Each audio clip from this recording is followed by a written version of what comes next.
بسم اللہ الرحمن الرحیم۔ کیا عمران خان جانے والے ہیں؟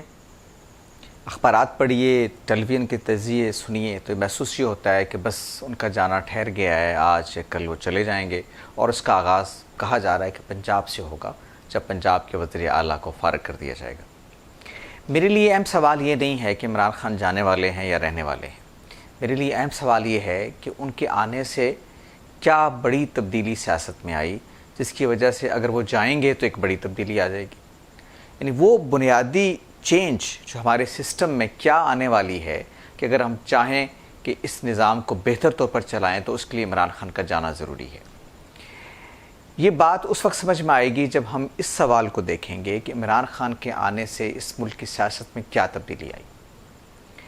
میں جب پچھلے 2 سال کے واقعات کو سامنے رکھتا ہوں اور آپ بھی دیکھتے ہیں کہ اس ملک میں کیا ڈیولپمنٹس ہوتی رہیں، تو محسوس یہ ہوتا ہے کہ ان 2 سالوں میں کوئی جوہری تبدیلی اس ملک میں نہیں آئی۔ کوئی ایک چیز ایسی نہیں ہے جو آپ یہ کہیں کہ یہ عمران خان صاحب کی وجہ سے ملک کی سیاست میں اس کا آغاز ہوا، اور یہ اگر نہ ہوتے تو یہ نہ ہوتا۔ نہ کوئی پازیٹیو چیز ایسی ہے اور نہ کوئی نیگیٹو چیز ایسی ہے۔ اس لیے کہ جو نیگیٹیوٹی ہے وہ ہماری سیاسی روایت میں اس سے پہلے موجود رہی ہے۔ مثلا ایک انتقام کی سیاست عمران خان نے کی آنے کے بعد، انہوں نے سیاسی مخالفین کو یہ چاہا کہ دیوار کے ساتھ لگا دیں اور ان کی زندگی نہیں تو کم از کم ان کی سیاست کا ہمیشہ کے لیے خاتمہ کر دیں۔ یہی روش اس سے پہلے ہمارے قدیم دور میں رہی ہے۔ بھٹو صاحب کی سیاست بھی اسی خطوط پر آگے بڑھتی رہی ہے۔ ان کے ہاں بھی ایک بڑا منتقم مزاج آدمی تھے وہ، اور لوگوں کو، اپنے سیاسی مخالفین کو بہت دور تک ان کا پیچھا کرتے تھے۔ اگرچہ بعد میں ہمارے ہاں سیاسی روایات بہتر ہوئیں، خاص طور پہ جب چارٹر آف ڈیموکریسی پہ سائن ہوئے پیپلز پارٹی اور مسلم لیگ کے درمیان، اور جس طرح مسلم لیگ اور پیپلز پارٹی دونوں نے اپنے اپنے ادوار میں بیہیو کیا، اس سے سیاسی کلچر بہتر ہوا۔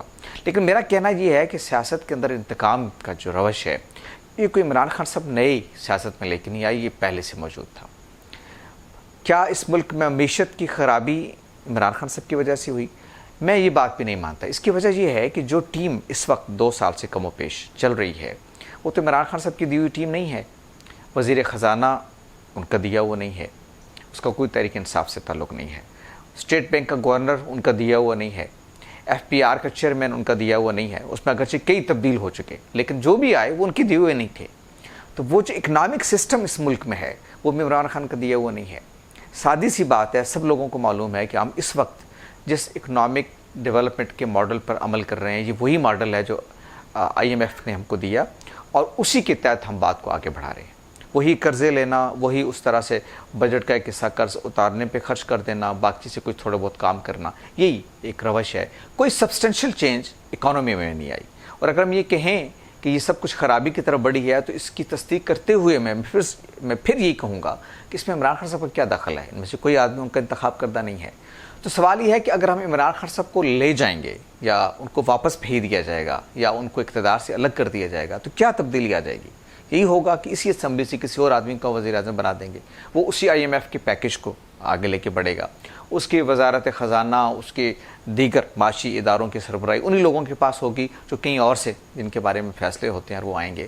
تو کیا سبسٹینشیل چینج ہے جو عمران خان کے آنے سے ہوئی اور ان کے جانے سے پھر ہو جائے گی؟ تو میرا کہنا یہ ہے کہ نہ ان کے آنے سے اس ملک کو کوئی فرق پڑا، نہ جانے سے پڑا۔ جو فرق پڑا اصل میں وہ اس سیاسی عمل سے پڑا جس کو ہم نے نئے سرے سے اس ملک میں انٹروڈیوس کروایا، اور ہم نے جمہوری عمل کو اس کے فطری راستے سے ہٹایا۔ ہم اگر آج چہروں کو بدلیں گے، کوئی نیا آدمی لے آئیں گے، کوئی پرانے آدمی کو ہٹا دیں گے، اور سسٹم کے اندر کوئی سبسٹینشیل چینج نہیں لائیں گے، تو کچھ نہیں ہونے والا۔ نہ عمران خان کے آنے سے کچھ ہوا، نہ ان کے جانے سے کچھ ہوگا۔ اس کا مطلب یہ نہیں ہے کہ جو خرابیاں ہوئیں عمران خان صاحب اس سے پوری طرح بری و ذمہ ہے، ایسا نہیں ہے۔ کم از کم 1-2 فیصلے تو ایسے ہیں جس کی 100% ذمہ داری ان پر ہے، جیسے پنجاب کے وزارت اعلیٰ کا انتخاب۔ پنجاب کی وزارت اعلیٰ کے لیے جس آدمی کا انتخاب انہوں نے کیا، یہ 100% ان کا اپنا انتخاب ہے۔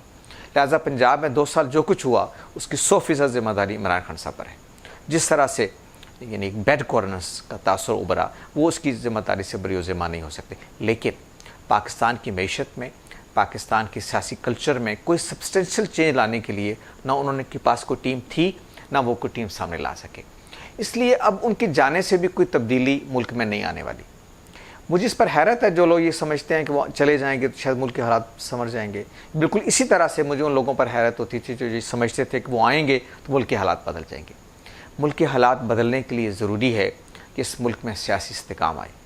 سیاسی استحکام کے لیے ضروری ہے کہ فیصلہ کرنے کا اختیار ہم عوام کو دیں.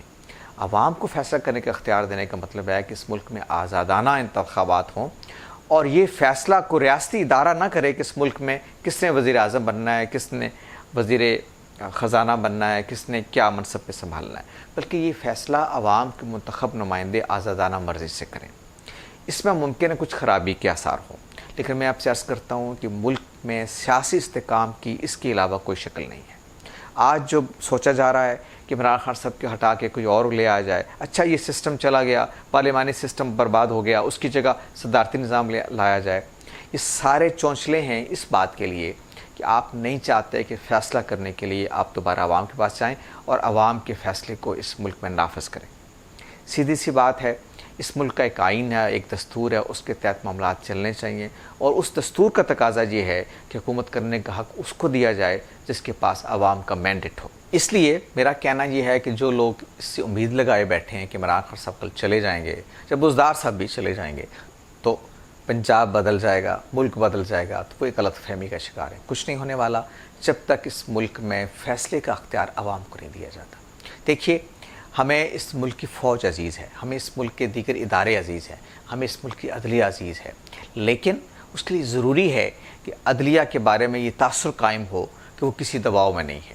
فوج کے بارے میں یہ تاثر قائم ہو کہ فوج اپنے پروفیشنل رویے میں آگے بڑھتی ہے, وہ ملک کے دشمنوں پر نظر رکھتی ہے اور پھر عوام ظاہر ہے کہ سیسا پلائی ہوئی دیوار کی طرح اپنی فوج کے پیچھے کھڑی ہوتی ہیں اور عوام اور فوج کے درمیان کوئی فاصلے نہیں ہوتے. لیکن جب یہ تاثر پھیلتا ہے کہ عوام کے فیصلے یعنی حکومت میں کون آئے گا وہ کہیں اور ہونے لگے ہیں, تو پھر ایک عدم اعتماد کی فضا خود اداروں اور عوام کے درمیان بھی پیدا ہوتی ہے. تو میری درخواست یہ ہے کہ اس وقت کی صورتحال میں صرف دو راستے ہیں. ایک یہ کہ اس ملک کی اپوزیشن اگر یہ سمجھتی ہے کہ معاملات آگے نہیں بڑھ رہے تو اس کی ایک ہی شکل ہے کہ عوام کو اس کے لیے تیار کیا جائے کہ نئے انتخابات ہوں اور عوام فیصلہ کریں. اس کا طریقہ ہے, موجودہ حالات کے اندر آپ سروے کرواتے ہیں, آپ میڈیا میں ڈیبیٹ کرواتے ہیں, آپ لوگوں کی رائے جاننے کے کچھ طریقے اختیار کرتے ہیں. اگر تو اس ملک کی اکثریت یہ چاہتی ہے کہ نئے انتخابات ہوں تو پھر نئے انتخابات کی طرف جایا جائے, اور اگر ایسا نہیں ہے تو پھر اس نظام کو جیسا بھی ہے 2023 تک چلنے دیا جائے اور اس دوران میں ایسی انتخابی اصلاحات لائی جائیں جس کے نتیجے میں آئندہ انتخابی عمل کو ہم زیادہ شفاف بنا سکیں. محض چہرے بدلنے کی روش کو بدلنا چاہیے, اس لیے کہ اس کے نتیجے میں ملک میں کوئی جوہری تبدیلی نہیں آئے گی. جو لوگ سیاست کو جوہری طور پہ بدلنا چاہتے ہیں ان کو صرف ایک نقطے پہ اتفاق پیدا کر کے ملک میں اس کے لیے کمپین چلانی چاہیے کہ حکومت کرنے کا حق عوام کا ہے اور یہ فیصلہ اس ملک کے عوام کریں گے کہ کس پارٹی کو وہ یہ حق دینا چاہتے ہیں, کس لیڈر کو وہ یہ حق دینا چاہتے ہیں کہ وہ انتخابات جیتے اور اس کے بعد اس ملک میں حکومت کرے. اس کے علاوہ کوئی راستہ نہیں ہے. یہ جو چہرے بدلنے کی خواہش ہے یہ کچھ لوگوں کو تسکین تو پہنچا سکتی ہے لیکن اس ملک کے عوام کے لیے اس میں کوئی خیر نہیں ہے. بہت شکریہ.